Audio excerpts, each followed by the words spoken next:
Welcome to the Friday Nights. I'm Jason Sandberg. Chris Faction is on assignment. Fellas, I had a fantastic week. Perfect 10, the floppies 1 through 4 showed up in my mailbox. I read number 3 in the PDF version. Then I'm like, I gotta get these hard copy. So I'm looking forward to reading from the beginning. And like many lucky people, I got the free art book too. So I'll let you know what I think of that. As always, I'm working on Jupiter issue 2 right now. Jupiter issue 1 is in demand on Fun My Comics and Indiegogo. I see Jackknife is in the chat. Jackknife, I'm weighing in this week at $199.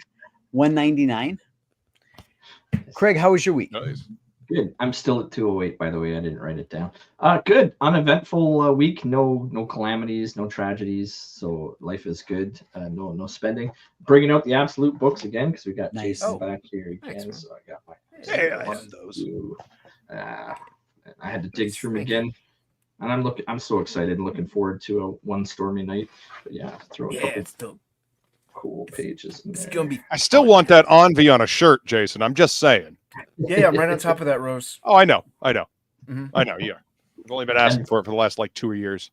That one there with the multiple panels, like that one was fun. Sanity. Cool. Yeah, that was never doing that again. Yeah. Learned your lesson, did you? Yeah, it was fun. Oh my god, there's just too many panels. Yep, I'm learning a lesson about a castle right now on this current page that I'm working on. But hey, that's making comics. You live, you learn, right? Absolutely. A little scoop here. Jupiter issue 2, I've got a 5-page story with 18-page panels. So check that out later this year. So 18 panels per page. Not joking. Yeah, I can't remember what book I was flipping through, but it was just one of the pros, one of the mainstream guys. It was old book, and it was 20 panels on a page. I'm like, yeah, okay, so I'm not totally insane. Was it like, a Dave Gibbons book? People do it. Yeah. So Keith Giffen could do 18 panels. Right? Oh yeah, easy. He could keep up with that. He could keep up. Yeah. Totally. But yeah. So Craig, I'm glad to hear nothing broke at your house. I've been feeling for you. I was concerned we were gonna have to do a GoFundMe for you. So I'm glad that everything's working. Yes, everything's great. I got a new shower coming too, so I'm excited. My wife's more excited for that than I am, but at least I won't have a leaky bathroom in my house anymore. Oh, want me to go through go through the chat? Let's see how our guest week was. See how they if they got anything for show and tell, how their week went. Yeah. Do you have anything you want to show Luke or Jason? Well, actually, I got this in the mail. This is we were talking about this on Topic List, I think last week. This is Conan versus Rune, Barry Windsor Smith. This is actually pretty fucking cool. Yeah. I love Barry Windsor Smith's line work, and this was right after Marvel bought what was it, Malibu?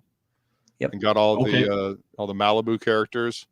And so they did a crossover. They still had the Conan license at that point. And yeah, this book is gorgeous. I love Barry Windsor Smith's line work. Huge fan of Weapon X. Love his savage sort of Conan stuff. So the coloring in this book is very similar to what he did on Marvel Comics Presents Weapon X. It's good shit. It's good shit. Awesome. My first exposure to him was the Machine Man limited series. It blew my mind. And then later on, those covers. Yeah. Oh yeah. Yep. Good stuff. Good stuff. Absolutely. I got that today. Oh wow. There you go. And then so we got the fist bump chromium. Yes. I have that one. Look at that. Yeah, you got the chromium one, and then that's the thing. So that came today. I was like, oh cool.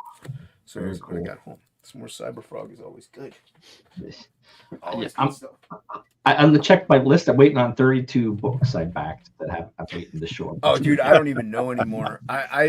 Because back in 2020 to 2022, I was back in an insane man, and so I don't know what I'm waiting on. I have no idea what I'm waiting on anymore. I occasionally have to go through my my Indiegogo listing and see, and check off. I got this one. I got that one. I got this one. I got that one. Oh, still waiting on that one. Still waiting on this one.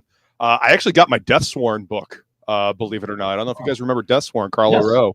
I got my Deathsworn book. I haven't opened it yet because I want to reach out to him to see if he wants to come on for, what's in the box. As a matter of fact, I don't know if you guys can see. I've got a whole stack of stuff right down here that I need to open. I'm going to be reaching out to people. Yeah, right down here. Nice. Got some Cyberfrog stuff. Here's my Deathsworn. Got my stuff from Lucifer Storm, Lady Satan. So yeah, there's going to be a bunch of cool shows coming up for what's in the box. Oh, nice. Yeah, I gotta make sure I put the links for both of your YouTubes in there. Just please go subscribe to Unhinged and go subscribe to Death Metal Hero. I don't know if you haven't done a karaoke of Doom in quite some time. That's no, that's because my studio was filled. I had to move at the beginning of last year, and my studio is filled with all of my shit. So I have no room to actually do the sing along of Doom. But before the end of this year, there will be another one. There will be. I will resurrect the show. Very nice. That's what drew me in way back. Oh, dude, I miss doing that show. I miss singing. I miss fucking up radio favorites. Destroying songs that people have requested me do, and that's kind of the whole point for sing along of Doom. Gotta grow the toad. You don't destroy him. You only destroy Prince, but that's fine. Yeah, well, that's on purpose. How dare you? I can't actually do. I can't actually do the Prince version of Little Red Corvette or Darling Nikki, because Prince's estate pops everything. I can't do Prince. I can't do AC/DC, and I can't do Ozzy. Black Sabbath is fine, but I can't do Dio. But Black Sabbath is perfectly fine. But yeah, I did a Foo Fighters cover of Darling Nikki, and I can get away with that one. They don't strike you on that one, but you must mute your copy of doing Prince. Otherwise, the whole stream's got to come down. That's definitely the estate, and that's definitely Sharon, because Ozzy wouldn't know how to do that. Ozzy barely doesn't know where he is at this point. Exactly. Yeah. There's a typewriter with a television screen on it. What is this? Yeah, that copyright stuff. Getting the fuck out of here. It's ridiculous. I can see if you're using it in purpose of like monetizing or like making money from it, but half the time it's either background noise or you're having fun with it. So it's not. Mm-hmm. It's in a way you're also promoting that content too. Like my opening intro of whenever I go live, sometimes I say who the band is. I'm like, go check them out, because there you go. You know what I mean? It's just it helps. I don't know. It's stupid. Frog Leap Studios is a dude that I like to do. I like to use his covers because he's like my ammunition against people that try to force pop music on me. Like, oh yeah, you like that pop song? Here's a metal version of it. Fuck you. So yeah, I always tell people to go check out Frog Leap Studios on YouTube. It's he's got a great channel. Duly noted. Good to hear. So I'll quickly go through our chat, see who's joining us this evening. Yeah, we got Vulcan's here. He says Friday nights, let's go. I don't ever want to say the second. I always get the second part of his name wrong, so I just don't say. Then we got Jackknife's giving us a Hail Satan. Okay. As you should. It's just the popular thing now. These kids these days. Sounds suspicious. We got good stuff in here saying what's up. Hi, what's up? Good stuff. Good stuff. Nice. Thank you for joining us. And then obviously Luke's here on the panel. Watch out for that crazy person. We got Morb 357 says, "Hey guys, send me a link if things get saucy in here." So. What's up, Morb? That's actually the writer on the book that I'm working on. Nice. Mercenary Guild. Yep. He's the writer on Mercenary Guild. It's Moab. Very cool. So that's our chat for the night, Mrs. G. Nice chat. It's a good chat. Yeah. Welcome. And we had a lot of watches through the week. Like a lot of people watch our show and replay because it's only 9 minutes. It's very easy to throw on. So if they're here, hit that like and subscribe if you're new to the channel. Yes, that's right. Please do. Yeah. I've been working like crazy. So I take my live streams now, 48 3 days later, I turn it into a video, I re-upload it, then I add it to the playlist, and then I make a short, and then I put a short. So I get 3 pieces of content out of every live stream. That's the way to do it. It is. It's almost like free upload content. Like it's a lot of people have a second channel, and they'll take the live stream down completely and just upload it to the secondary channel. That way, the algorithm still stays trickled with that 5 to 10 minute one on their main channel. So if you private or delete, I proved it for a fact, you lose watch hours. Yeah, you do. Absolutely. You lose watch hours. Yeah. Yeah. Yeah. it's ridiculous. It is what it is. But yeah. Well, I mean, YouTube was built on pre-recorded videos. You know, they started out 10-minute videos, and so their algorithm is based upon that. So from its inception to now, it's still just like short videos, 10 minutes. Yep. Yeah, but Absolutely. like you said, if you do a live stream, you can get quite a bit of content out of that hour and a half format that you had already uploaded. So yeah. Plus, Especially if you clip some of the funny shit. yeah. Plus the blooper reels and the green room outtakes. Yeah. Yeah, That's true. So- That's true. Would you like to jump into our topics for this evening? Yeah. Let's hit the three topics for tonight. Yeah, I'm just waiting. Oh, there's topics on this show. That's right. There's always three yeah. every week. So The show actually has topics. Let's see what craziness happened this week. That's the reason for being here every Friday. Like, what insanity these lunatics drag How up. much further down the mental illness spiral has the world gone this week? Lunacy. So our first topic here comes from the New York Post. On-duty police officer arrested for shoplifting $140 shoes while in uniform. An embarrassment for the department. So That's she putting was it mildly. Yeah, I forget which store it is. I don't know, Jason, if you remember which chain It she was looks like in, it's but- Dick's Sporting Goods. Yeah, I can't. My eyes are starting to go. I'm starting. So to then it notice was what just Uh-oh. one it is. pair of shoes then, instead Yes. of a plethora. Yeah. So I mean, I it's don't know why enough. she didn't draw her gun and say, like, you can't like, how did they manage to restrain her? But they kept her in the store. They called the police department. They said an officer, a uniformed officer, is trying to wear sneakers out of the store. So the police chief himself and like his number two, they're like, oh, we know who it is. They came down and they Holy shit! Wait, what? They knew who it was? They They're like, oh yeah, we know that bitch.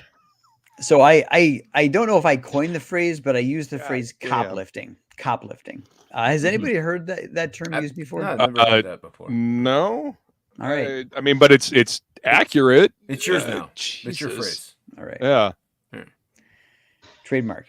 But coplifting. yeah, so they knew who it was. So then is this like her fifth offense? Why didn't you just be like, look, I'm undercover. I need to, we're scoping the scene out. I need to do this real quick. Or I need these shoes for reasons. Yeah. or in the break room, she's like eating the donut and she's like, guys, shoes. I love shoes. Maybe. The best part was the chief came down with his number two so that they could arrest her and throw her in the back of her own squad car. And then he drove her squad car back to the precinct. Oh, that's right. Yeah. That's, I mean, hey, that's efficient. You know, at least they're efficient there at what is it? $140 is that Loudness even, County. I mean, that's I thought it went by like monetarily as to how much of an offense it is, whether or not you get arrested or not. Like, I thought it was like a couple $1,000s, and then it's like a criminal offense, you get arrested. Like 140, like that's pretty low. But I mean, Well, maybe no. So Jesus. technically, she stole it with a gun. She had a gun with her, and there's that mandatory sentencing stuff where if you commit a crime with a gun, it ups the ante. Ups the ante. Yeah. Well, I mean, she was on duty, so of course she had a gun with her. Did she pull it on somebody to get the fucking shoes? I mean, goddamn. So Maybe- Craig, you read a lot of sci-fi. Was there a Philip K. Dick book where a cop arrests himself? Am I imagining? no, like- I think it sounds familiar. Yes. Kind of sounds like a Futurama thing. It really does. Well, I mean, imagine, guys, if she takes herself, you know, the police chief and the number two show up. What if she had taken herself hostage? Well, They have to get the hostage negotiator in at that point. Call him down, quarantine the scene. Turn off the lights, do like a Die Hard thing, Nakatomi Plaza it, Mm-hmm. and like cut the power grid. but if you're the police chief, you're like, just get it over with. Like, I'd be like, just pay Right? Like, 140. just save us the trouble. Like, come on. Like, this is your fifth offense. Can you just pay the 140 Yeah. so that we don't have to deal with this anymore? Like, you've obviously got a job. Why the fuck are you shoplifting shoes? Well, people shoplift. Biden, Where is this at? Their shoes are so expensive now. They are expensive. Yeah. Where was Yep. this at? Was this in like a regular state or was it in California? It was in California. They wouldn't have done a goddamn thing That's what about I'm it. saying. That's what I'm saying. That Columbus officer. So I don't know which Columbus. Columbus, Ohio. Ohio. Yeah. Could have been Columbus, Ohio. That sounds about right if it's Ohio. Columbus City Council voted unanimously Thursday to fire her after 2 years on the force. So Yeah. if the police department itself can't make a proper character assessment as to whether someone's trustworthy enough to wear the badge, are they astute enough to decide who should be allowed a concealed carry permit? Fuck. That's a terrifying thought. Accurate background checks. I mean, come on. Like, they knew who it was. They're like, yeah, we know who Yeah. this is. Like, If you knew who it was, then why is she still on the force? How did she get on the force in the first place? That is a good question. That is a real good question. I think we know the answer to that one, right? The diversity hire at its finest, Luke and Jason, is this a culmination of a series of mistakes rather than an incident? Is this just a directional path, downward path? Is this a downward spiral? I think this is on par for the times. Yeah, I mean, this seems like the general brain dead thought process that is involved with pretty much everything involving government these days. At least she didn't actually shoot anybody. Yeah, luckily it didn't escalate to that. I mean, at least there's like the police don't shoot everyone. Sometimes they just steal shoes. This could be a step forward. Actually, they're just stealing shoes. They ain't shooting people anymore. They ain't kill people no more. Now they're just stealing shoes. So we're moving progress. Yeah, Craig, you're her lawyer. She's arraigned. What do you say to the judge? What's your plea? What do you do? Mental health, clearly. That checks out. Okay, so then Luke, you're the judge. You turn to the chief, and you say, "You're hiring mentally ill people. You're giving them badges and guns." What happened to the background check and the mental health check on this one, huh? Dropped the ball, didn't you? I'm fining the police department as well. I'm gonna blame the politicians. You cut our budgets and you fired all our officers. We had to put badges on the criminals. We're paying them so poorly they've got to steal clothing. Seriously. Really get okay, so they couldn't pay somebody to properly assess this person for the job. Is that what I'm getting here? I mean, there's multiple ways this could have fucked up hard. I suppose this is probably we're lucky that it didn't go worse than it did. I'm guessing. I mean, I don't know how do you skirt around this? How do you not look like complete and utter incompetent fools as a police department when this is one of your officers? Well, the interesting part's gonna be her in court. She's gonna point fingers at everybody and all the grease in her department. Yes, but that's because most people refuse to take responsibility for their own shit these days. Nobody wants to take the blame for their own shit. Like my behavior is not my responsibility. Well, whose responsibility is it then? Wait, aren't cops issued specific shoes like you have to wear? So was she rolling out in like bright pink Nikes in the shoe store? I think there were white kind sneakers. Of shoes did she try to take? Yeah, white sneakers. Like it was like obvious. Cops wear black shoes. It's like it was blatantly obvious, like a sore thumb. That's wow. At least this ain't even a smart cop at that point. Then I'm glad she's not on the force. Be a little more sly about your criminal activity. No, I let these people out themselves. Let them get found out. Let them get weeded out from these places, and maybe, just maybe, we can learn from this mistake. Maybe. I like to try to be optimistic. Maybe it's hard these days, but I like to try. She's just a meter maid. They should be stealing change out of the meter thing. Yeah, to pay for the $140. There you go. So I think this is one of those stories where we could put this in a time capsule, and 100 years from now they'll open up and they'll go, yeah, we heard about 2024. Oh yeah. Well, the year before you had that one cop that was like getting trained on out of every other male cop in the building. That was getting. That was January. That was January last year. Yeah, it was 2023. Yeah. So yeah. Choo choo. I think the future is going to look back on this era of time as the dumb ages. We had the dark ages, and now we're just in the dumb ages.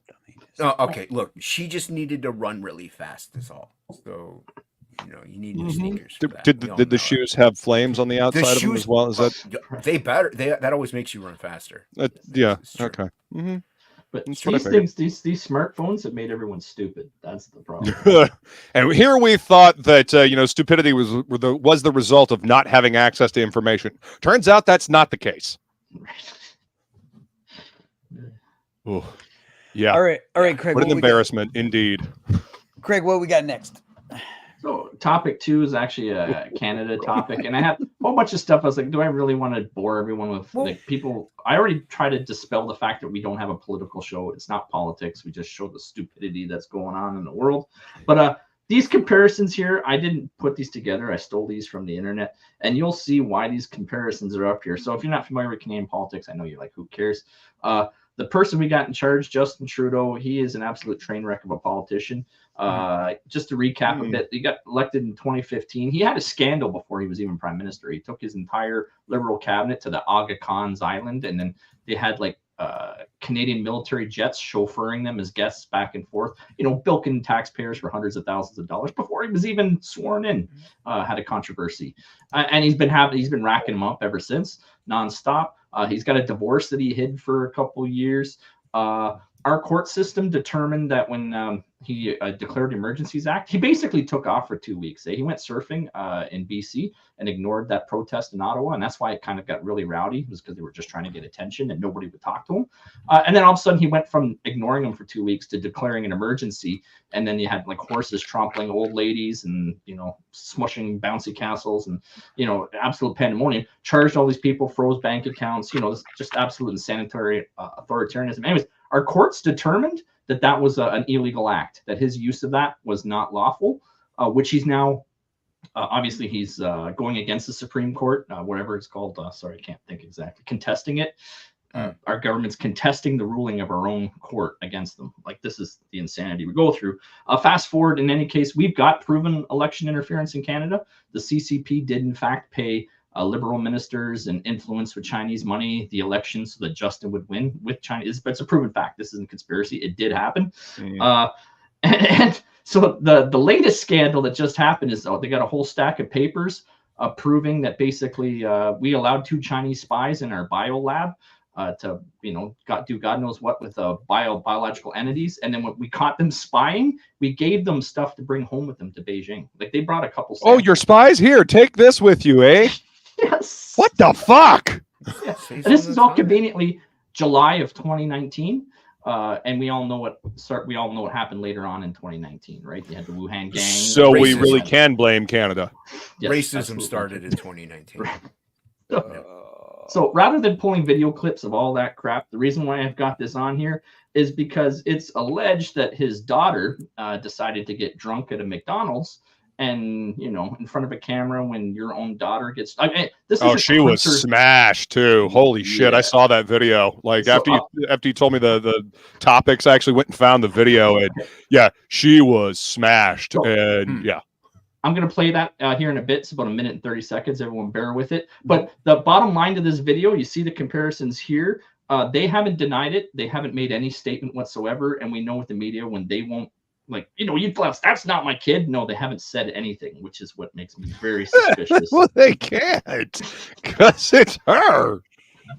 Right. So I'm just going to play that. I'm just going to play that as soon as I can find it. So here's the video. Bear with me. It's about 1.5 minutes. Hey. Over here, eh? You had your hope. My dad is only trying to take me to Jamaica. I asked him for a Jamaican vacation. And he said, okay. He's taking all of your taxpayers' money to take me to Jamaica. Oh, she got an audience. They're all bad. They're all bad. So? This conservatives are the Kanye West. I sold my soul to Kanye West. What's your favorite Kanye album? Dropped out of college, because I did drop out of college. What college were you at? University of Toronto. You see all this spray paint? That was me. Yeah, that was me. I did that. Okay. That's really impressive, Al. That's really, Free really Israel. Israel is for the people. Really? Okay? Yeah. I'm with Israel. Oh shit. I'm coming for all my hair for Israel. This is a wig. Okay? That's impressive. They were paid for it. Yes, my dad's Justin Trudeau. What's your name? He's What's your gonna name? take all of your money. Don't vote for the Liberal Party. Vote for conservative. Guys, my dad's Justin Trudeau. He's trying to take your money to take me to Jamaica. Vote for Justin Trudeau. He's trying to take me to Jamaica. I'm gonna do it. Vote for Bernie. He created a whole audience for McDonald's.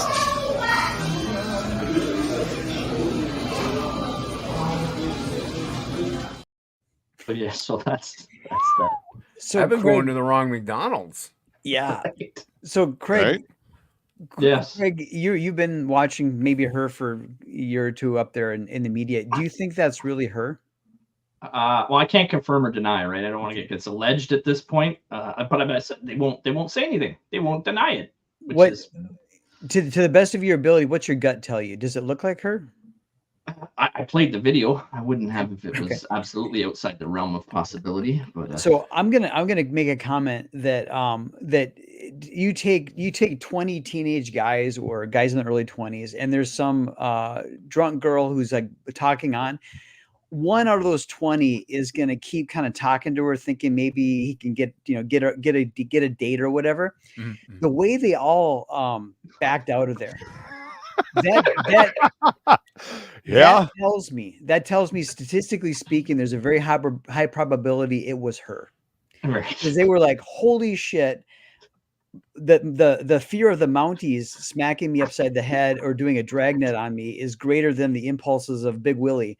I'm gonna Right. back away slowly, and Oh, yeah. that for me that's as best evidence as I can provide that maybe it was her. I mean, nobody wants to get Well, thrown that- in the hooskow.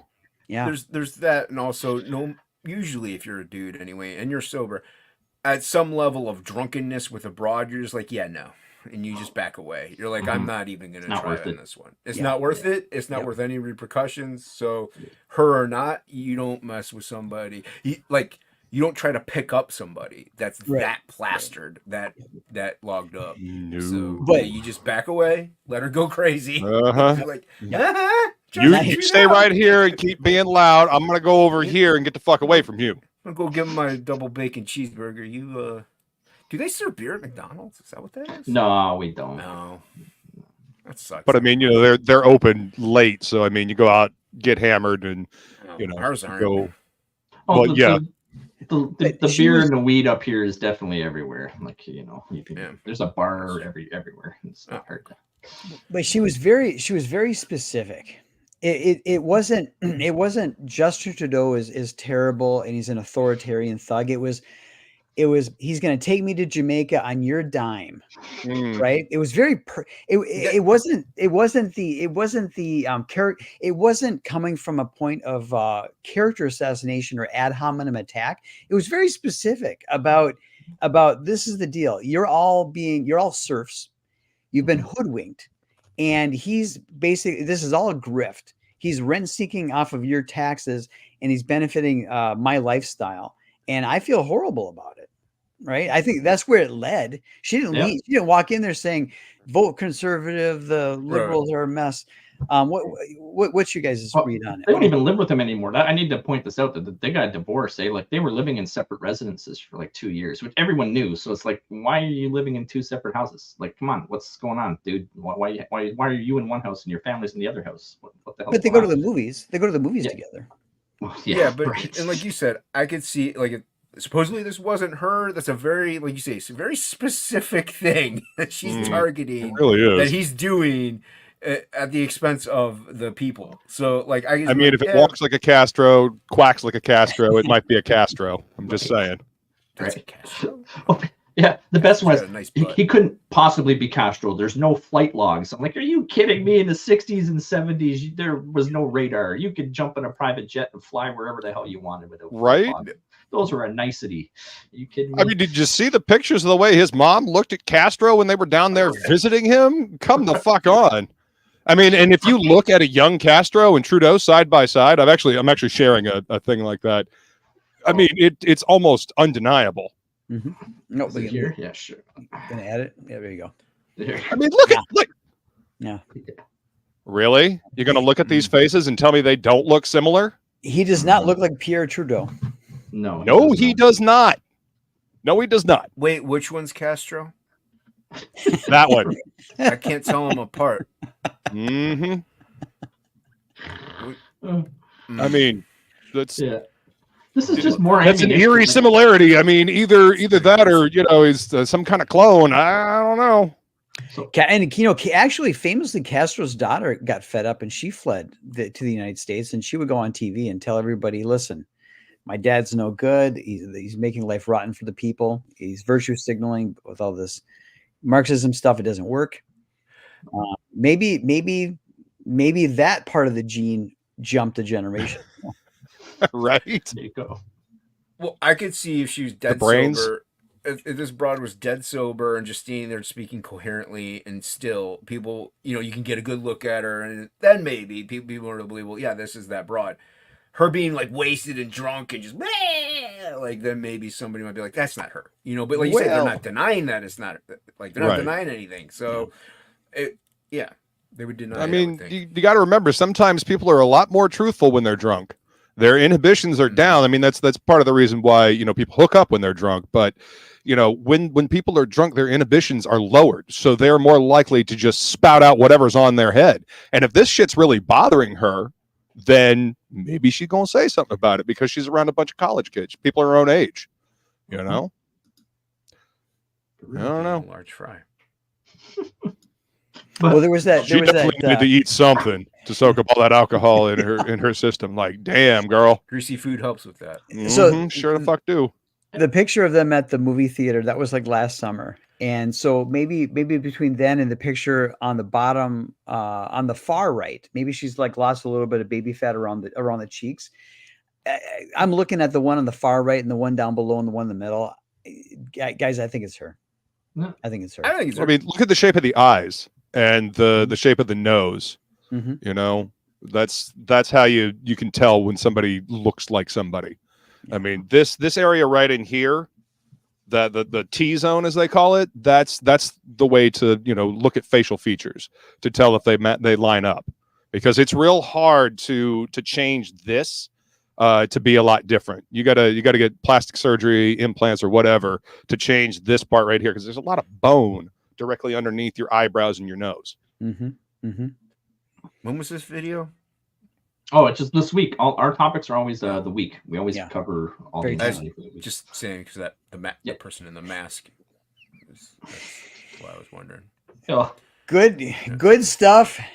Good stuff. You ought to be ashamed of yourself. Yeah, good luck with that.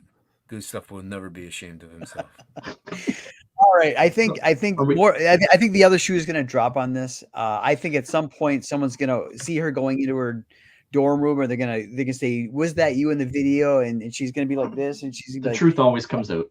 The truth always comes out, and people are starting to wake up to that. Yep. She can be like, "I'm here in college. The people around me are suffering." Yep. Or daddy could be like, "Look, you better deny all this, or else." Yep. So it could be that. Good stuff. I want to point out that you are saying some really, really harsh stuff about this young lady in the chat, but then when you swear, you use a little asterisk for shit. He's got to keep it classy, man. Good stuff. Don't ever change. Love you. He's got to keep it classy. Yeah. So yeah, this is YouTube. Got to keep it classy. Yeah. Yes. I've got no strikes, so I'm good so far. Yeah, there you go. That's why he's using those. He wants to keep you strike free. Yeah. That's right. Mm-hmm. So our last topic, our third topic for this evening, comes from Yahoo Finance. Some McDonald's are becoming WcDonald's, as an example of real life turning into an anime meme. So McDonald's latest sort of advertising strategy is embracing anime. As we all know, anime is dominating bookstores and the market. I forget what the market share is. It's 70 or 80% now. It's too much. Yeah. So I mean, just go to Barnes and Noble and look at how many shelves of that shit they have versus like traditional American comics. It's it's pathetic how little comics are. You know, the one shelf versus like 18 rows of manga. Right. Yeah. So I'm a believer that all roads lead to Rome, and I think if some youngsters out there, if they have a connection with manga and anime, eventually they're going to find Western Sure. Yeah, comic I books, agree with and that. they're going to find our stuff, and so to some extent I'm pleased because this is going to This didn't upset encourage reading No. and things like that. This doesn't I just upset want to me know at why all. did they call it WcDonald's, or why did they put a W in front of it? So I was a confused. part of this, and actually our outro is actually the amalgamation of all the anime with McDonald's in it. So you will catch that on the exit to this video. That's what I put together for our outro. But so essentially, in a lot of anime movies, they turn into McDonald's because they're worried about the copyright infringement. Right. I was wondering if McDonald's had copywritten this, so I ran all their stuff through filters to make sure they hadn't copywritten it. But so there's a select number of locations that bought into this. They changed the signage to McDonald's. They changed the packaging, and when you're receiving whatever it is you bought, it has the McDonald's packaging. Oh yeah. But I do have the McDonald's anime commercial here. It's only 30 seconds, so I'll just play that Yep, for us. go ahead and play that, okay, and then I got some questions. 新しいマクドナルドソースを今すぐ試そう今すぐおマクドナルドへ乗れ最強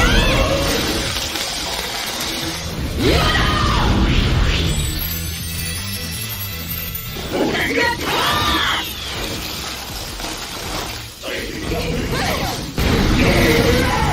いらっしゃいませ二人とも勝ったら Try new savory chili McDonald's sauce only at McDonald's. Ba-da-ba-ba-ba. Go!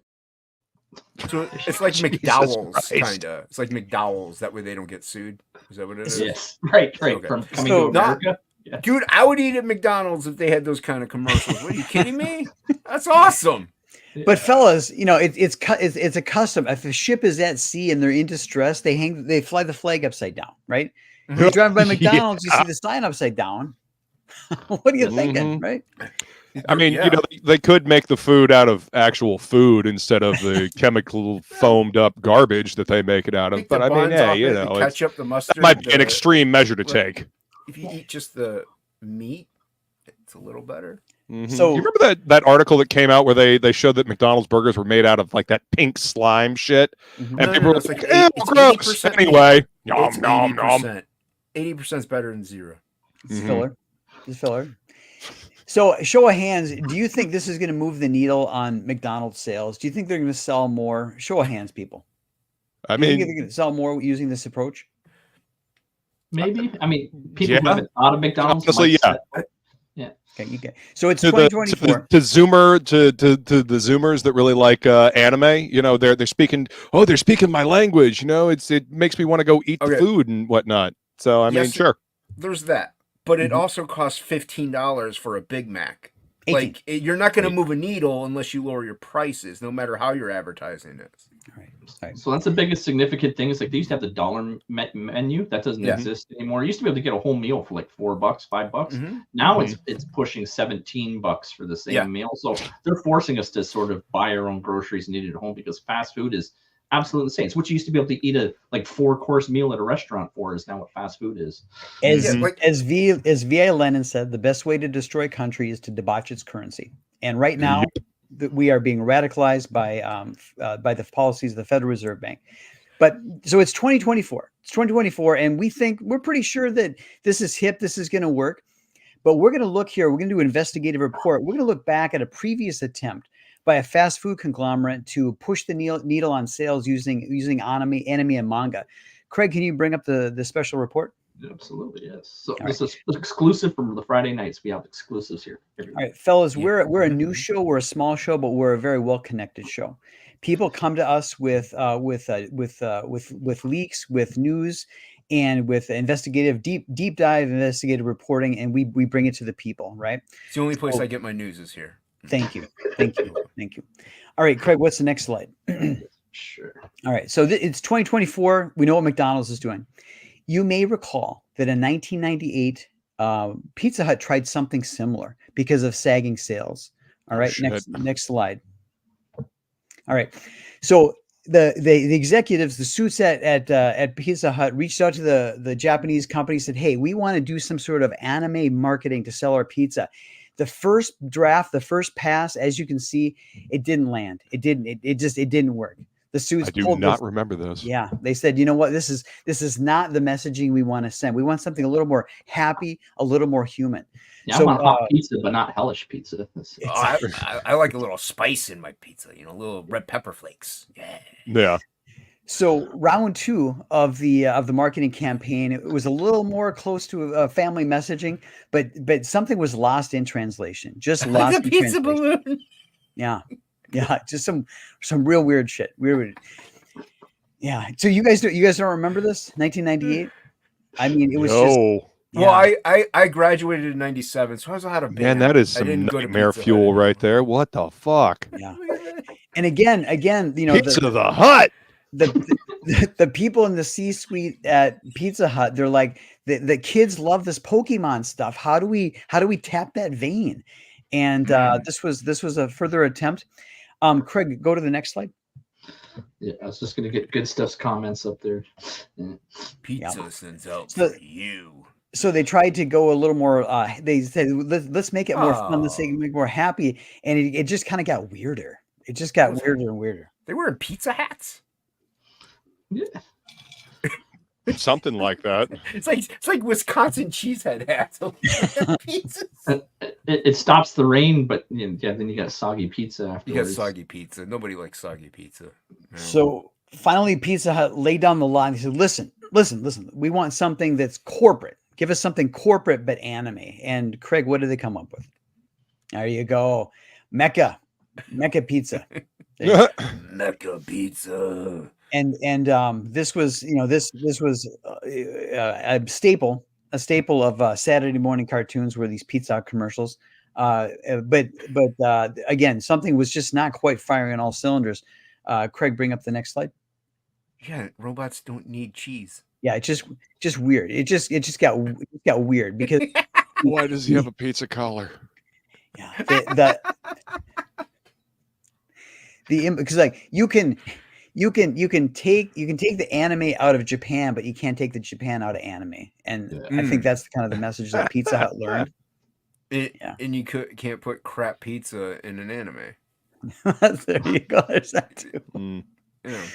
So, it remains to be seen whether or not McDonald's will have better luck than Pizza Hut. But I thought it was important to do a little research, bring about this investigative report, and look at a past attempt to tap the influence of anime. I still say robots don't need dairy products. That's just me. I think it'll clog them up, black them up, mess with their oil system. I mean, it won't help sales for McDonald's or anything, but it'll be like people might be like, oh, what are these funny cartoon things? I'll go check those out. And maybe there's a 2% chance that would happen. Yeah, like you said, it might bring people in, but the cost is going to drive them right back out. I mean, hell, Taco Bell is ridiculously expensive anymore. Well, they still have the $2 Chipotle Ranch grilled chicken burritos. Those are to die for, and they're still there. Okay. They're almost gone. They got rid of the twice grilled burrito, that giant burrito, the XL burrito that was like grilled. Oh, dude, that was so good. They got rid of that, but they brought back the Mexican pizza, which I absolutely love, but it's fucking retarded expensive now. So, expensive now. But how many fast food chains incorporated even Western comic themes in their like Happy Meals or whatever? It didn't do squat. Like, it just doesn't do anything. It's just whatever's hip and trendy now. Manga's big now. So let's put that in our marketing campaign, and hopefully it'll boost our sales for a $20 double bacon cheeseburger. So it won't do jack for you. I'd rather make my own burger, and I'm glad that they've raised their prices because it's encouraging people to actually go to the grocery store, buy food, and make food. People should cook their own food. Get better food, feed yourself better. Don't eat this toxic shit. Absolutely. It's crazy. It's cheaper. It's cheaper to eat better and healthier. It's crazy. Good. Crazy. It should be. Yeah, it should be. All this toxic nonsense should be more expensive. But once again, most people will also maybe even just go to a restaurant, and for the same price, you can get a full cooked meal, even if it is like a bad for you. It's still better for you. Like if it's like one of those meals, but yeah, I'm all for them using kind of what's trending now, but the problem with them using what's trending now is that it's a trend. It fades out and dies. So it doesn't do jack for either side of it. It's hard to really push a needle, so to speak, in any direction whenever you're just moving with what's now. That's what Pizza Hut learned. Yep. That's what Pizza Hut learned. And now robots are constipated. And corporations have a real good knack of making things not so cool. Yeah. Whenever corporations get involved in shit, that's when it goes down the tubes. I mean, look what happened with the MCU. Just as a prime example. Video games. Comics. Everything they touch, they ruin. If you're going to go out to eat, go support a local diner. Go support, eat local, shop local, buy local, all that. Do that instead of supporting corporate toxic trash. Right, but the thing about that is the advertising is smart because we're going to play to the children, and the children are going to bug the crap out of their parents who are the ones buying the thing. So, the parents have to buy everything, but after a half hour, 40 minutes of your kid nagging you, or any young, tiny human bugging the crap out of you, you're just going to cave in, like, just to shut them up. You're going to go take them to get their cheeseburger. It happens. I'm sure it does happen. I mean, that shit didn't work for me when I was a kid. Like, you'll eat what we have here, and you like it. Shut the hell up. Different times. Right. Go outside. Don't come back till the street lights come on. Yeah. Right? Yeah. Stay away from us. Yeah. fellas, we were kings. We didn't even know it, but we were kings. Right? We are kings. Much simpler, much better times then. Yeah, now they all just sit in their rooms and plug in. Yeah, smartphones. Yeah, video games too. Smartphones making dumb people. And I'm not against video games or smartphones, but I love video games. I don't play them anymore, but I love, I love video games. Yeah. I've kind of gone away from them because it's not productive. Like, I spend my time, smoking and then doing a little bit of work on my reading comics, preparing for the shows and stuff, like being creative and sleeping. Yeah, if you watch do YouTube. If you do anything creative in that regard, and there's nothing wrong with, like, if you time yourself, maybe get into a video game for an hour and a half, but it'll suck you in. Next thing you know, 8 hours has gone by. You didn't draw anything, you didn't sculpt anything, you didn't whittle any wood. So, it eats away. So you got to make sacrifices, and I'm not about to sacrifice my artwork to play a video game. Now, there's there's nothing wrong with getting away. I've been watching Brooklyn Nine-Nine. I'll watch like 3 or 4 episodes, and then I'll go to bed because they're short. Why not? So I'll unwind, but yeah. You got to do something to unwind. I mean, all work and no play makes Jack a dull boy, as they say. You got to do something. But I would rather enrich my mind by reading something, whether it be a book or a comic book, something an engaging story, listening to a documentary, watching a documentary, something like that. Oh, look at me! I can read. Oh. You know what? I'm just because you're like that, I'm going to rub it in every time I can read something. You already do. You already do. Not intentionally, but now it's just going to be intentional. Every time I see him, I'm going to be like, "Hey, Jason, I saw this thing the other day. Did you see what this?" fixes it all? Writing nothing. That fixes it. No words. Now you all know how I am. No words. You don't have to worry about reading jack. That's a perfect segue too into problem solved. Into this campaign. So what I pulled up here is Absolute One Stormy Night. That's Jason Bascom's latest book. Again, I'll scroll through everything. There's no trailer here, but it's no words in this book. I'll let you take over if you want, Jason.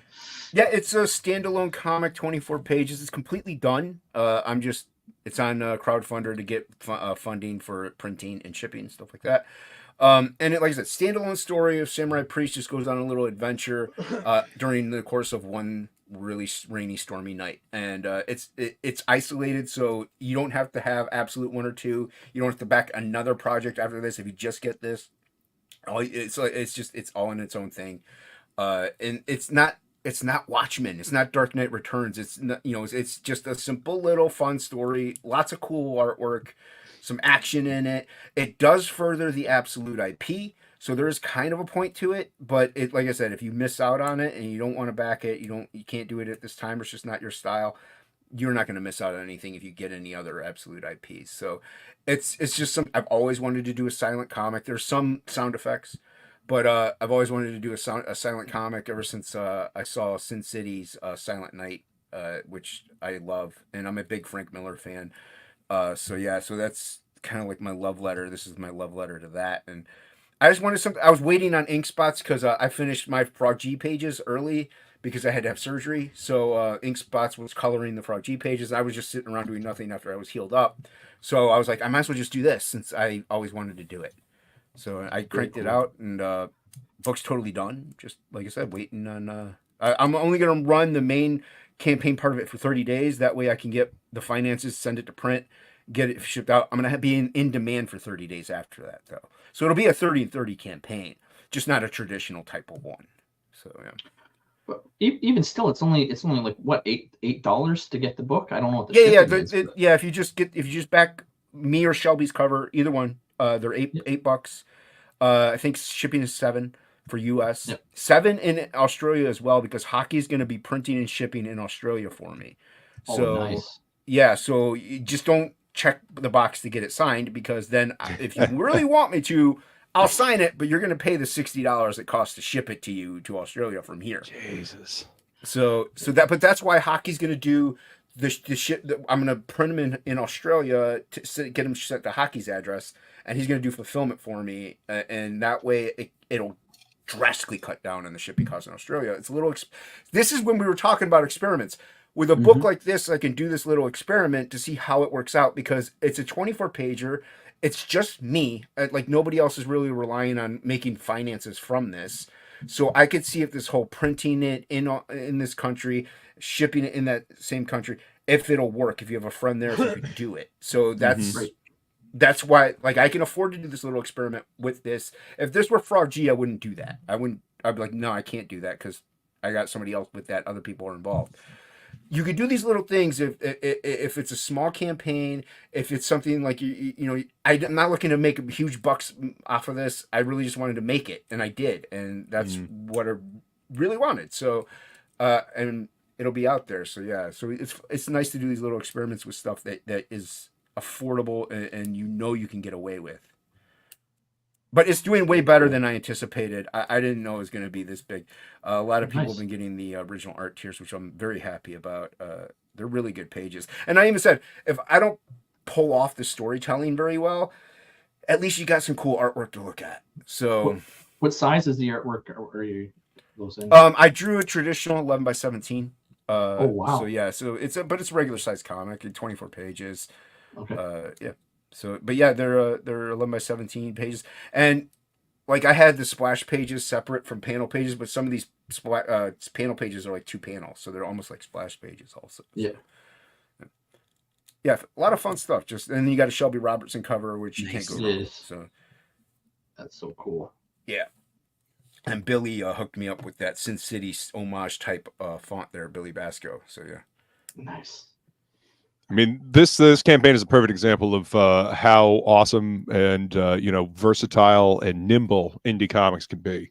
Mm-hmm. You're not tied down by corporate overlords. You're not tied down by all the extra schlock. You get to do something fun. You get to do this experiment. You can put this book out, and it's a quick turnaround. It's just one man armying it. Just getting it done and getting it out there to your backers. So even the price point is an experiment. Feasibly, how much can I maybe expect if I were to do another cheap book? Because if I had like Luke doing colors and then Shay lettering and then Billy doing whatever, I'd have to pay all these people. I can't charge $8 for it. There's no way. Right. Even at 24 pages, it would have to be at least $15 to $20 because I got to make some kind of money on it as well. And this isn't to sit there so I could quit my job and make money off of this, but how much could I possibly feasibly make? Me being one of the lower creators, putting out a cost-effective book that people might enjoy, hopefully, and how much can I get away with it? Because I had to have medical insurance. I can't quit my job, so I would have to make hundreds of thousands of dollars per campaign. So I might as well at least do something then for the fans, especially these times. Like we're just talking about fast foods, like $15 for a burger. So at least this is an affordable thing. You can get it, and I wanted to price it at a regular comic price, but there's no way I'd make anything at all. And I do want to I at least pay myself with a steak after this is all done. Yeah, So, you got to do something to make at least a little bit of money. yeah. You know, When actually, and this is better for your health than McDonald's anyway. So spend the $14, on this. not only that, whatever any profits from this are probably going to roll into Frog G anyway. So Oh, nice. So I'm going to go through your perks. yeah, here. there's only a couple tiers. Okay, so you've got both covers here for $14. Yep, get a little bit of a discount there. Nice. And like we already said, you can either get the main cover for $8, or you can get the Shelby Roberts cover for $8. Mhm. Pick either one. Here you got a retailer. Everyone likes to retailer bundles. So like if you can move copies within your community or like sell them to friends and stuff, $35 you get. Sorry. 5. You get 5, yeah, $5 for 35, and also like if you live overseas, if you live in England, it's cheaper to do that and give them to some of your friends than it is to back one book at that expensive shipping cost. Yeah. Cool. This is the original art. Mm-hmm. So nice. Yeah, it's a interior page, yeah. And the rest is sold out. Yeah. Okay. Awesome. Yeah, it's like I said, it's going well, man. I'm very happy. I couldn't be happier with the way things are going. And I didn't do a trailer because to me, maybe the first week people like seeing them, but after a while, everybody they don't care anymore. So, yeah. Hit refresh. All right, I'll hit the refresh. Drum roll. Let's see what happens with this thing. It had 68 backers. I know that number's deceiving because it's in Canadian dollars. Oh, There you go. 2 backers. Hey, there you go. look at that. Thank 3,200. you. Nice. Oh, that's awesome. Appreciate Thank you that. so much. Thank you so much. Yeah. I like it. So I'm gonna jump into it. So Luke, do I hit the first link or the second one? Is he there? The first link I think was the pre-launch. The second link I think was the Twitter for the free trading card, the image for the free trading card for Mercenary Guild. Yeah, the first link I believe is Mercenary Guild. So I'm just Luke's campaign he's working on with Morb, who was in the chat earlier. Nice. So just getting going to my. I'm totally boomering this. Oh, it's okay. I think that was what it was. Let me see. There we go. Share. So this is his sign up right here. Okay. Yeah. And I'm going to copy the link. So this is a sign up. So if people do sign up to this, and I'm going to put this into the chat. Is there any exclusives? Do you know if there's any exclusives? There he is. Yeah. They're on your thing. Plug yourself. The Nicole trading card. That's the second link that I sent to you. So yeah, Okay. sign up for the mailing list, and you will get you'll get the exclusive Nicole trading card when we launch the campaign later this year. Nice. And signing up's free. So you sign up, and signing if up's you free. decide if you want it, don't want it, it's okay. But if you do want it, you're going to get that trading card. That's right.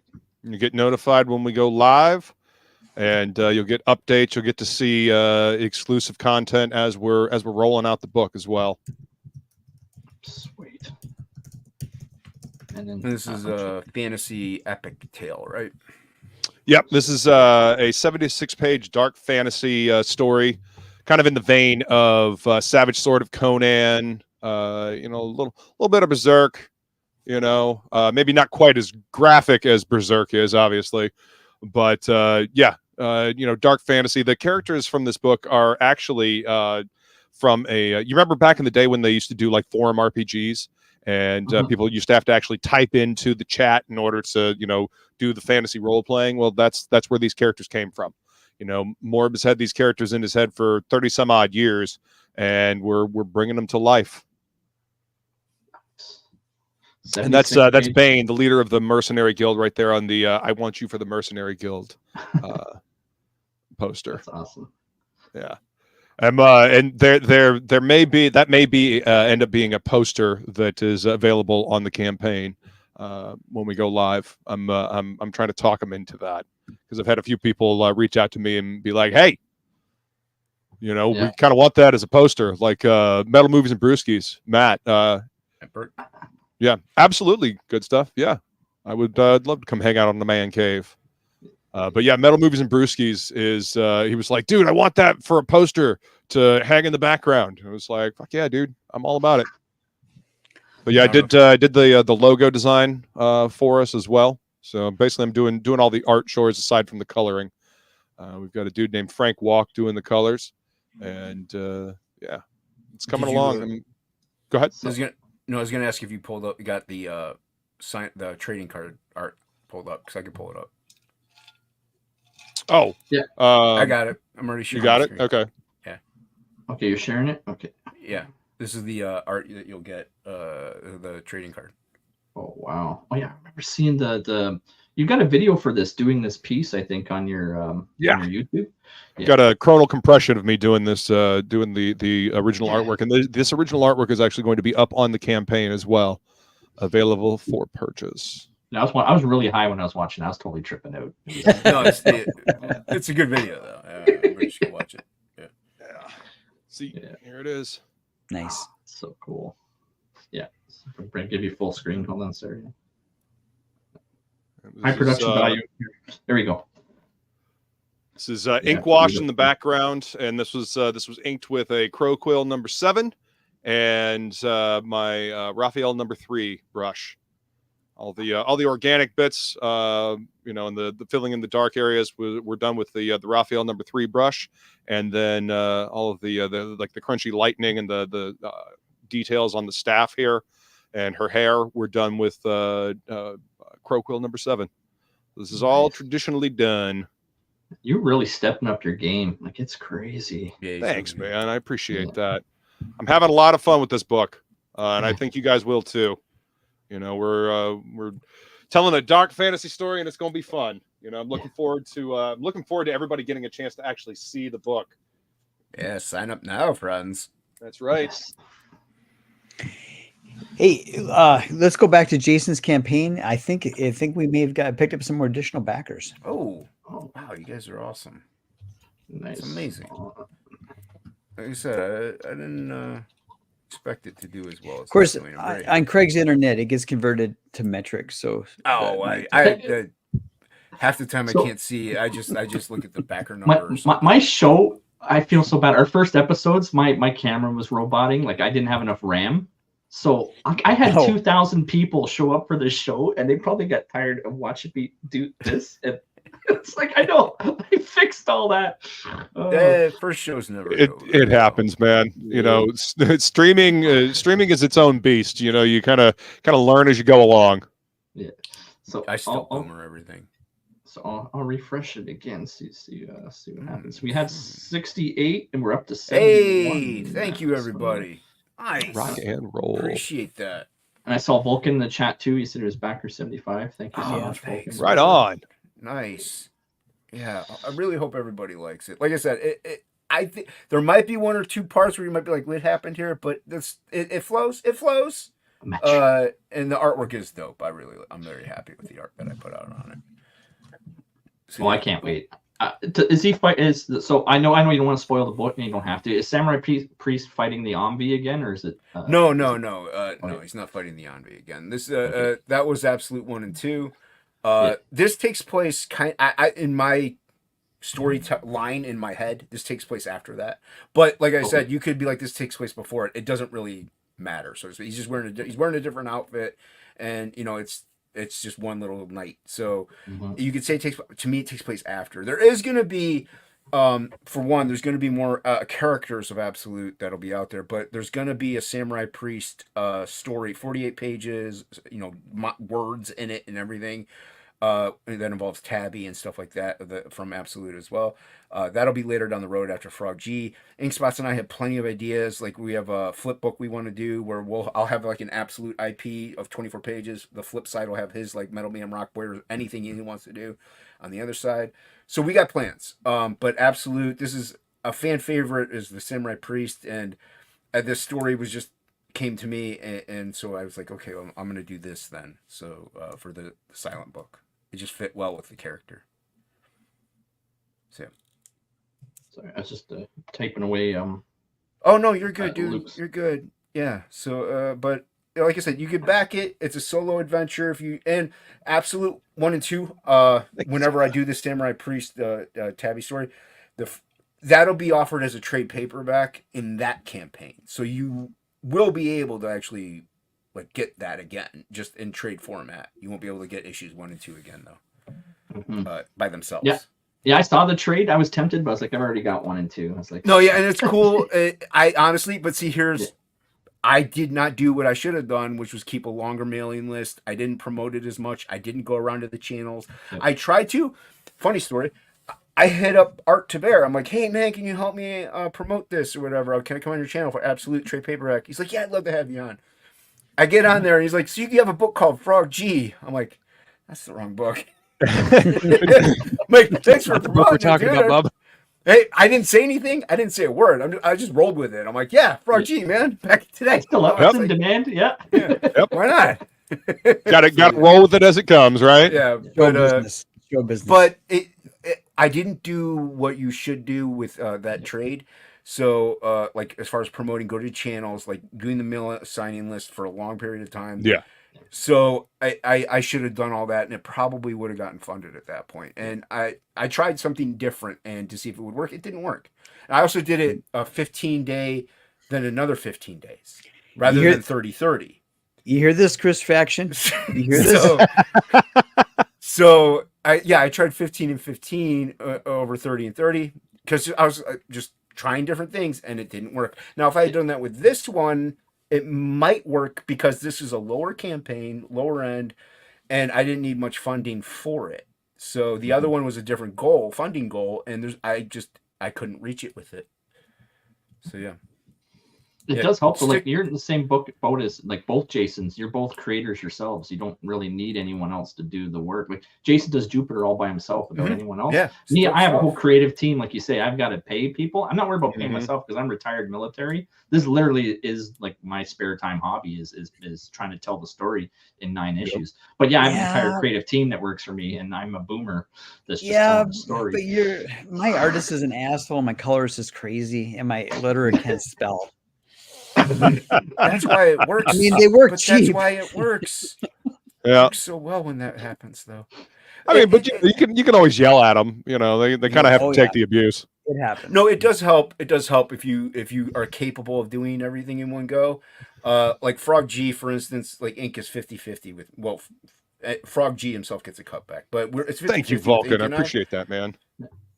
So yeah, I'm not really paying him, but he still wants the book to do well because he gets half of the proceeds. So, sure.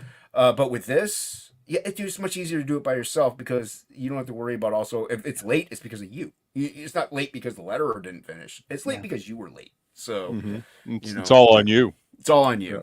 Yeah. I actually have an example of. I have a page that I'm currently working on. But if you guys want to see a work in progress of Mercenary Guild, I'll just switch my screen here. Ooh, nice. This is the Mercenary Guild's castle. This is page 11. Yeah, I drew all those bricks by hand. There's no copy and paste. Lunatic. Nice. Yes. 3-point perspective. But yeah, this is a full page.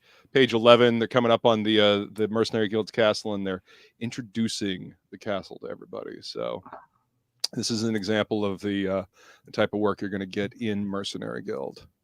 You missed a brick. I know. I'll find it. I'll find it. I got to draw some vines on the castle there. So Do you actually think the blind guy spotted a brick you missed? I mean, stranger things have happened. You know. Very cool. No, that's cool. That's very solid, very imposing. Good job. Good job. Thank you. Appreciate that. It's a good piece. You did a great job on that. That's I can't wait to see what the colorist does with it. It's I want that page to have impact. So yeah, that's the great thing about hanging out with everybody and stuff. You get to see not only progress, but like the behind the scene pages. Like Hockey's been killing it with his book Curiosities Emporium, the Dress, because I hang out with him in Discord quite often and talk about leveling up. Holy crap, Hockey makes me sick with how good he is and how fast he's progressed as an artist. So that book's going to be banger. I've seen the Goblin Girl pages are just disgusting. I saw the original gray tone pages in person. Playgirl is a phenom, man. Yes. So yeah, it's great seeing all these creatives and all these people working on their projects and the progress that they make. My art changes and grows whenever I work, like, and seeing everybody else do it. Matt Burke, he's another one who's been killing it. Yeah, lately. buddy. He's been improving. So, like, the indie scene's fantastic, man. I love it. It's So much good. talent over here. So much It's crazy just talent. obscene how much talent is over You here. guys put out great content. Jupiter's dope.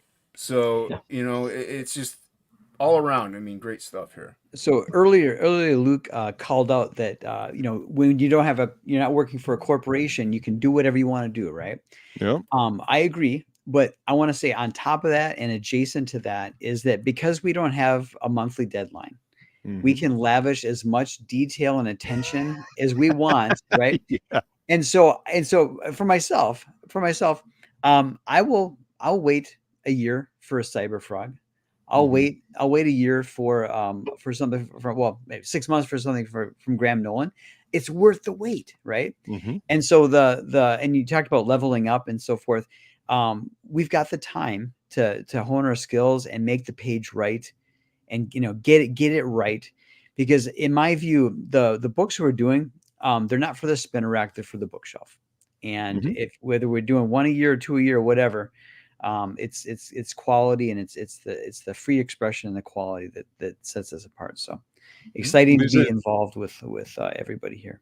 These are books that are meant to be read and enjoyed. These are about the stories. It's not just about the variant cover by the hot artist that the corporate overlords have peeled off a few bills to pay for.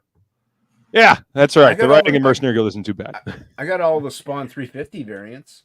You're part of the problem. God damn it. They're dope. Did any of you pick up the recent Savage Dragon? No, dude, I stopped collecting Savage Dragon a long time ago. I think it kind of lost its edge, like quality anyway, after like issue 50. It kind of started going downhill. So we've talked on the show that Eric Larson is a cautionary tale about not working alone and living alone in a room, and not dealing with real human beings, that it leads to a dark path. But I recommend everybody go, when you hit your LCS, pick up the recent Savage Dragon and look for the Steamboat Willie Mickey Mouse cameo. Lord. I don't think Trust me. Dude, my LCS doesn't carry Savage Dragon. Yeah, my LCS doesn't carry Savage Dragon at all, unless you specifically order it. I asked him one time. He's like, "Yeah, dude, nobody buys that." I'm like, "Well, I don't know." I'm like, "I haven't bought it in a while either." It's typically is a pull book, but sometimes your shop will have like one copy for the rack. But somebody didn't show up to pick this one up, so we'll just slap it on the wall, see if somebody buys it. That's what's funny. Like, I recently downloaded that. What is that, CLZ app or whatever? CLZ, yeah, great app. Where you can scan your comics in a category. It tells you what you got pretty much in your collection. I have a lot more Savage Dragons than I thought I had. I'm like, why I have this one? I didn't even know. So yeah, that was pretty funny. But yeah, I was looking at some of the older ones. I'm like, man, these are so good. Yeah, Eric Larson actually gave a shit back then. They were his artwork was awesome. He was just coming off of Spider-Man, and so you had that fire. And then as it goes on, it just gets blockier and blockier. And he was also chasing that issue that 300 run Dragon. He was chasing that. He just really wanted that so badly that the quality kind of went downhill. For the longest time, everyone was drawing, like they were drawing traditional, and they're doing the colors digital. But everyone was, It is easier to do the digital coloring. It's faster. Like there are some colored traditional pages in Frog G. It takes them a little bit longer. But man, do they look good. Oh, We're going to have them for sale in the second campaign. We're going to put them up on this one, but we'll just wait till Frog G2. Rick Saylor and Mark Pengren actually have a page already because they came by in person and picked them up. Nice. That's a campaign hack there, folks. If you want original pages, swing by and see the artist in person. That way you can get them directly from the artist. Well, make sure you tell them you're coming. Don't just show up. That's a good idea. Yeah. Don't dox them. Yeah, that's a good way to get yourself in trouble and possibly shot. Possibly shot. Yeah. In Minecraft. In Minecraft. Yes. In Minecraft. Yeah. But yeah. Gotta be careful about the Minecraft on YouTube. Yeah, I haven't like I said, haven't picked up Savage Dragon in a long time. You separate art from artist anyway, and with Eric though, it's kind of hard because he's crazy and his art's gone downhill. So it's like, yeah, He's also a kinda- I guess I'm cranky checked out bastard. I on mean, you, he's been a buddy. cranky Yes. bastard for the last 10, I'm- 15 years. Yes. Much I'm shocked. TBS. I'm still friends with him on Facebook. Oh wow. I am shocked. Like I haven't gotten nothing. He hasn't booted me yet. Well, Facebook Goo- feels this like neutral weekend- ground. Like I'm same thing. I've got people I'm friends with on Facebook who blocked me on Twitter, and it's just like, oh well, I don't care. I'm not gonna. I don't. That don't phase me, dude. Unfollow. No, don't care. Block me. Unsubscribe. I don't care. Live your life. Right. Who do you? Mm-hmm. You know. And while you're living your life this weekend, Google Savage Dragon Mickey Mouse. Trust me. Steamboat Willie. I definitely will. I actually I'm going to my LCS tomorrow, so maybe I'll All see if they have a copy. All right. The chains have been taken off of Steamboat Willie, and it's all hell breaking loose now. Well, J-Bot has. It's not Steamboat Willie, but he has a like a book kind of like that he's going to put out. It looks dope. A lot of great talent. Out Mhm. there. An obscene amount of great talent over here. You know? Yeah. And I truly believe that indie comics is the way forward. Because if you see some of the stuff that we're doing over here in the indie sector, and then you look at some of the attempts to do the same thing in the corporate sector, you know, you can tell that they're paying attention to what we're doing over here. They're watching, and they're seeing how much success we're having over here, and they're trying to replicate it. But they're these big giant corporations that move very slowly and often stupidly. And we're smaller, we're more nimble, we can do different things, we can experiment with different things and make it work. So Well, and Yeah. not only that, like let's say Frog G comes out once a year, and Jupiter comes out once a year, but yours comes out on the 6th month of mine that comes out. So that's one every 6. But then Luke's comes out on the 3rd Mhm. month of our 6th month. So that's Mhm. one every 3 months then. Yeah. And then somebody else who has a dope campaign out comes out on the 2nd month of our 3rd month. So there's always a book coming out from the indie creators at some point Yep. in time that you're gonna get that's really fire. There's So always something. Something Always is always something. headed towards me. Yep. You know, Yeah. and also a lot like my Jupiter's 40 pages. A lot of these are, you know, it's the equivalent of 2 or 3 mainstream floppies to begin with. So at a higher quality, yeah. Mhm. like physical quality, let alone artistic. It's Oh, at a man. higher quality based in that regard. Anyway, it's the Mercedes-Benz of comics. That's right. well, they're That's what you boutique items, you know. Yeah. They are higher quality. I mean, I worked in my LCS from like 2015 up until I guess what was it? It's now 2024. I guess about 2 years ago. Yeah, I worked in my LCS, and the quality of paper that these books were printed on was shit. You know, they were cutting corners everywhere they could. They spent the entire budget on getting a big a big name artist to do, a variant cover. And then they do like, a few other variant covers with other artists that people recognize. And they don't spend any money on the interior art or the paper quality or the writer, and it's completely skewed. They're I remember we would have to order a bunch of a single book to get, that one variant cover, that chase cover, the 1 in 20, the 1 in 25, the 1 in 50. Yeah. They reissued a Todd McFarlane Spawn piece or not a Spawn piece, or reissued a Todd McFarlane Venom piece for one of the Venom variant covers. It was 1 in 250. That means shops had to buy 250 copies of this book in order to get that one book that they then sell to make their money back. That's absolute horse shit. Yeah. And that's why, the comic shops are suffering and they don't give a shit. One of my theories or one of my perspectives is that for years, the North American comic book market should have gravitated more towards a European model. Yeah. Where you've got a quality volume coming out a couple times a year, right? But their whole business model was in opposition to that. So just to a large extent, I think that the crowdfunding revolution is an inadvertent way for the North American market to migrate to the European Franco-Belgian model, and to our benefit, right? As a reader and as a creator, because Marvel DC they would have never. It's against their economics to do this, and I think they realize they've made attempts to get into OGNs, and they've obviously gotten into collected trades and so forth. But I think that it's now going to be a seismic shift towards this model where you get a wonderful Graham Nolan book 2 or 3 times a year, and it's more expensive, but it's worth the wait, and it's a better read. So It's like one of the albums, the French albums of Yep. comics. Yeah. Yep. And not only that, it's also only a matter of time till it's self-sustaining, and you can pick up like Soul Tack issue 1 will be then makes enough money as to where he could produce enough like for issue 2, have enough on the back end to live off of. You pre-order. It's a pre-order system at that point instead of a crowdfunder. Yep. And then you just keep going and going and going, and it becomes Self-sustaining machine at that point. And Yeah. you don't need absolutely. anybody after that. So it that's kind of a goal in a way. Like the crowdfunding is not supposed to be a permanency, but it's supposed to be a way to get things going, and it's just going to take a while. Is the whole thing. Yep. Plus the Soul Tag NFT. Right. Well, I mean, that goes without saying. Oh god. Yeah. That's an ongoing joke. Soul Tack's Oh, dope. shit. Soul Tack's Yeah, dope. it's a great book, man. Yeah, it really is. Yeah, I love looking through that thing.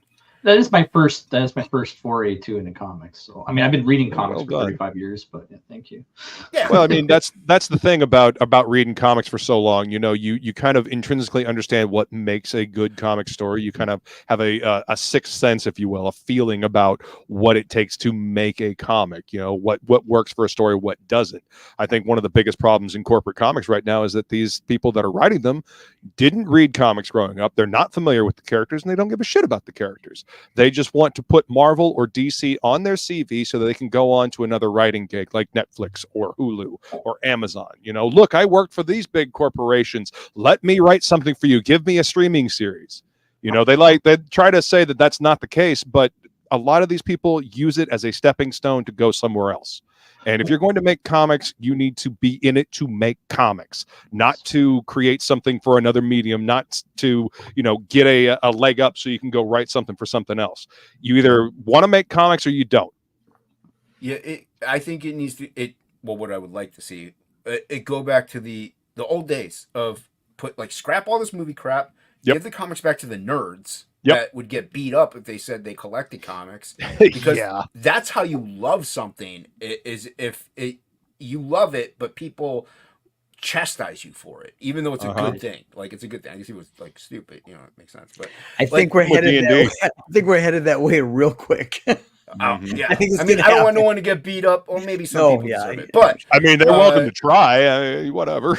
There's some people, but it was. I mean, when I was in high school and stuff like that, I was a big comic book guy, and it was. You know, you occasionally meet somebody who wasn't in your circle. That's like, yeah, dude, I don't read comic books, but if I see a Transformers, I pick it up and I read it. I devour it, and you know, there's people that tangentially, it would click with them, and they appreciate it, they loved it, and then there's diehards like us, right?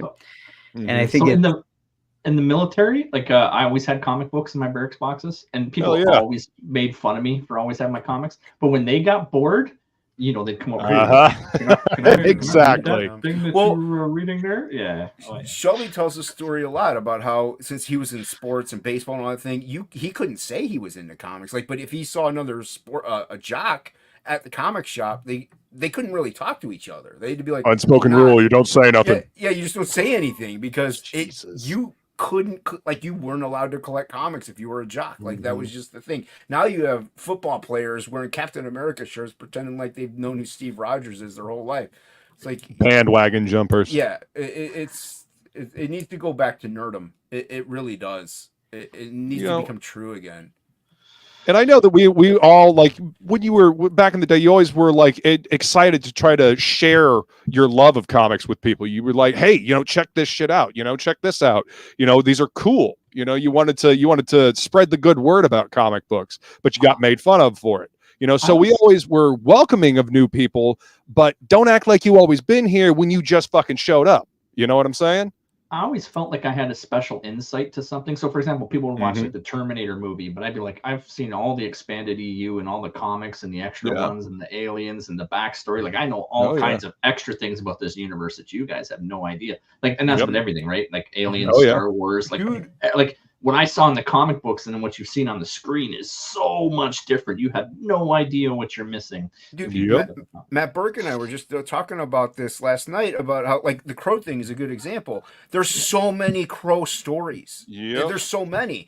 just do another one of those. Why are you totally revamping a cherished movie that everybody likes? Oh And my I know God, James yeah. O'Barr is still is still heading on it, but just do another Crow story. There's so many of them that are so good, and yet but you want something that people already know, that you don't have to go back and read anything. They don't have to think about anything. It's the bankability is what it is. It's royalties too. They don't want to pay royalties. Yeah, it's easier to make crap, right? It's easier just to make the McDonald's in movies than it is to have to pay some royalties. That doesn't excuse the fact that he looks like Juggalo Jared Leto Joker. Like, fuck that noise. That new design is an absolute atrocity. I don't get it. Like, Hollywood needs to keep the goddamn grubby hands off of Eric Draven. Fuck off. I want to see a trailer. Why is there no trailer? It comes out in It's supposed to be coming out in June, and we don't have a trailer yet. This movie's going to be fucking god-awful. Yeah. So I'm calling it now. When they say nothing, be concerned. Yeah.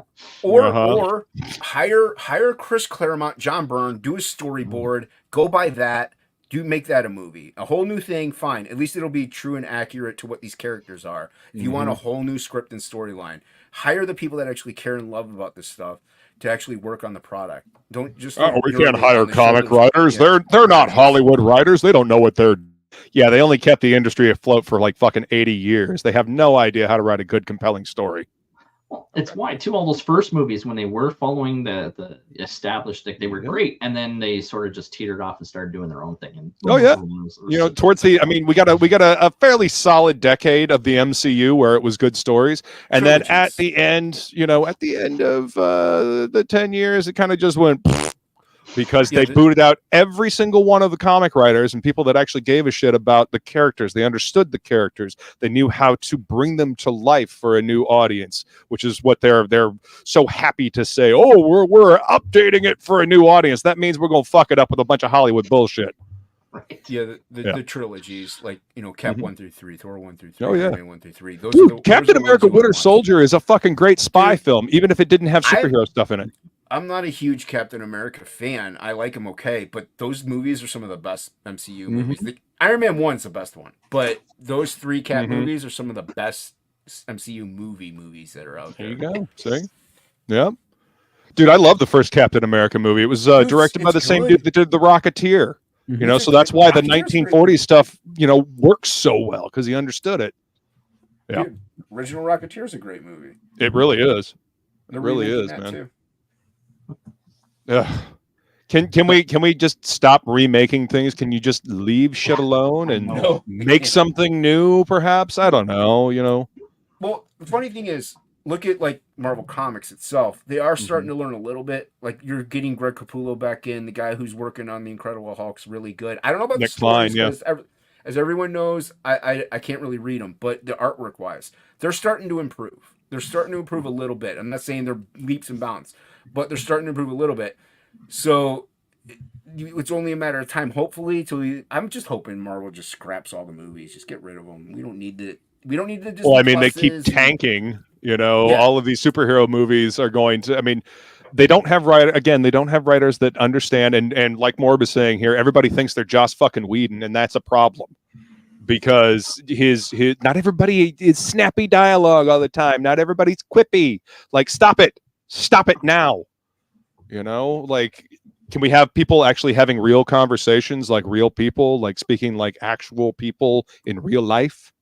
Then you need life experience. You're gonna, Yeah, I suppose you're right. Yeah. But we're coming up on the 90-minute mark for the show. So I don't know, is there anything else you want me to show or talk about before we wrap her up? Card. I got the Frog G oil cards, and because Ink Spots was so late getting the colors done, we ordered a foil card that I now can't find, even though I had it right here. But yeah, everybody gets that foil card that I can't find. I would show it, but is it coming with Frog G? You mean like it's with Frog G. Oh, sweet. I'll just pull out a new one. Yeah, because Ink was late because life happens. Right. So but you get you also, on top of all the other goodies you'll get this foil trade. Nice. In here. And these are not cheap to make, so yeah. Nice. It's shiny. Yes, it is. On the back, so every backer gets that now. That was not part of the plan, but as an apology for being late, we went ahead and did that for the fans. So. Frog G wasn't even one of the ones. So this is something I do, and I hate doing it. I actually get anxiety. Like I go through my campaigns, and like if the campaign's been more than a year or so late, I just go down the list and I try.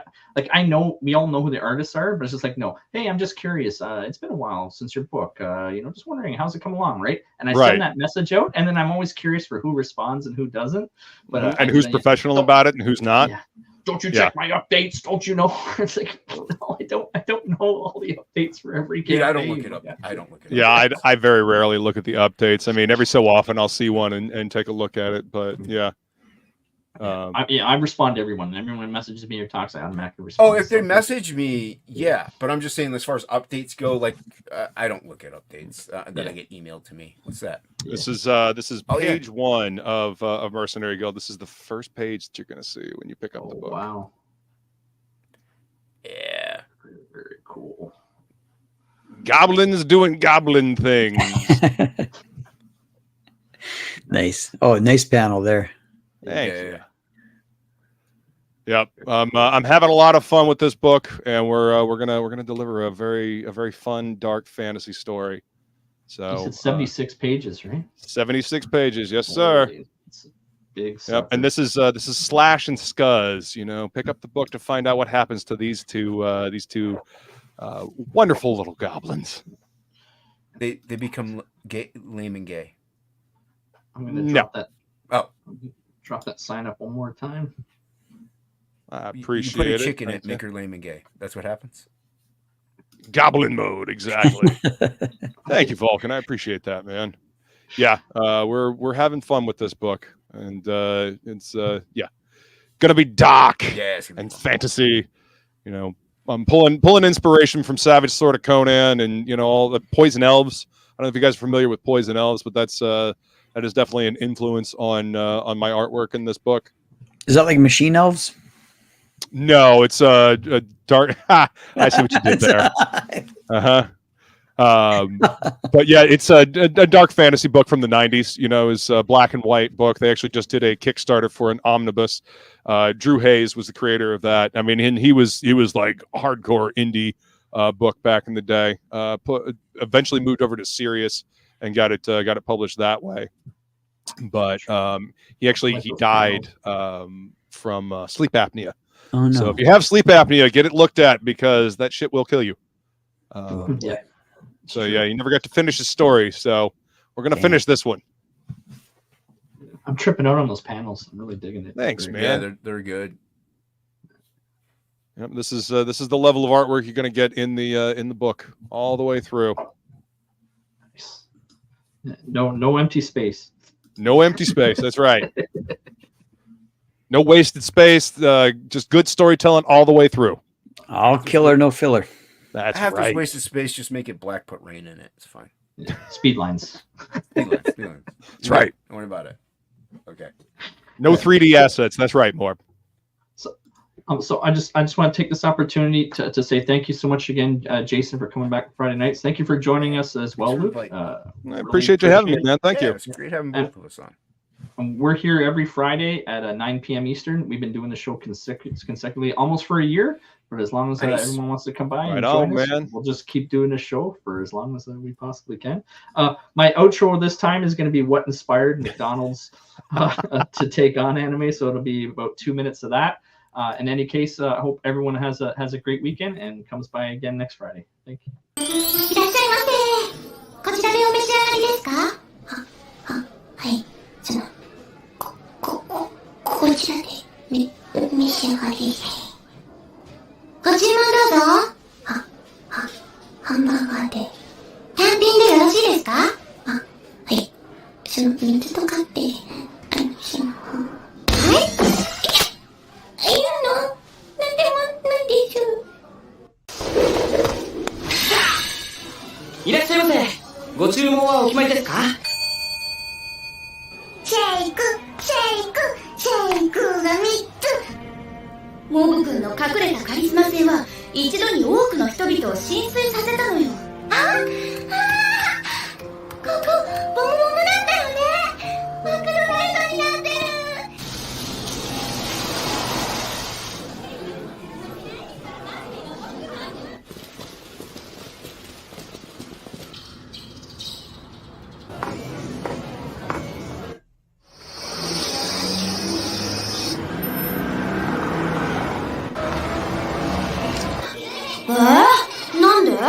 男子はみんなギャップ萌えだからさ。ギャップ萌え？いつもと違う勇気を見せつけて男心をゲットする。あれでいいわよね。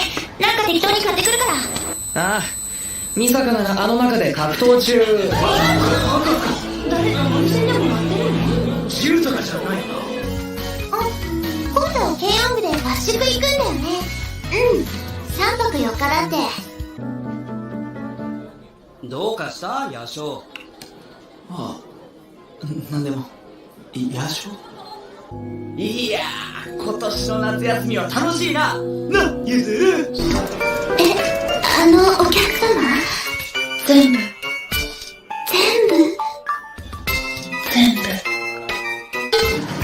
本気でそんなことを言っているのか？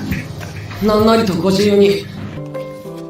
僕の16年の人生で、あれが一番美味しい夕食だったと思う。